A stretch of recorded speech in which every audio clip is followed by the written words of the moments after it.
ایک ہرے بھرے جنگل میں ایک خوبصورت سبز طوطا رہتا تھا۔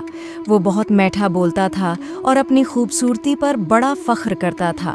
وہ سمجھتا تھا کہ وہ سب سے زیادہ عقل مند ہے۔ اسی جنگل میں ایک چھوٹی سی چڑی بھی رہتی تھی۔ وہ زیادہ باتیں نہیں کرتی تھی، مگر بہت محنتی، سمجھدار اور ہمیشہ خوش رہتی تھی۔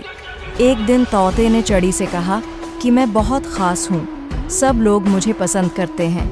چڑی نے مسکرا کر کہا کہ اصل طاقت خوبصورتی میں نہیں، بلکہ عقل اور آزادی میں ہوتی ہے۔ کچھ دن بعد جنگل میں زوردار طوفان آ گیا۔ تیز ہوا، بارش اور بجلی نے سب کچھ ہلا دیا۔ طوطا ایک انسان کے پنجرے میں قید تھا۔ وہ چیختا رہا، مگر کوئی مدد نہ آئی۔ ادھر چڑی نے اپنی عقل سے کام لیا۔ اس نے اپنے بچوں کو محفوظ جگہ پر چھپا لیا اور سب کو طوفان سے بچا لیا۔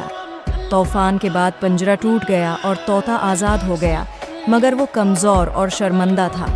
چڑی نے طوطے کی مدد کی، اسے دانا اور پانی دیا۔ تب طوطے کو احساس ہوا کہ غرور انسان کو کمزور کر دیتا ہے اور عقل اور آزادی سب سے بڑی طاقت ہیں۔ اس دن کے بعد طوطا اور چڑی اچھے دوست بن گئے اور خوشی خوشی جنگل میں رہنے لگے۔ سب عقل، محنت اور آزادی خوبصورتی اور غرور سے کہیں زیادہ قیمتی ہوتے ہیں۔ ضروری اگر آپ کو یہ کہانی اچھی لگی ہو تو میرا چینل سبسکرائب کریں، ویڈیو کو لائک کریں اور اپنے دوستوں کے ساتھ شیئر کریں۔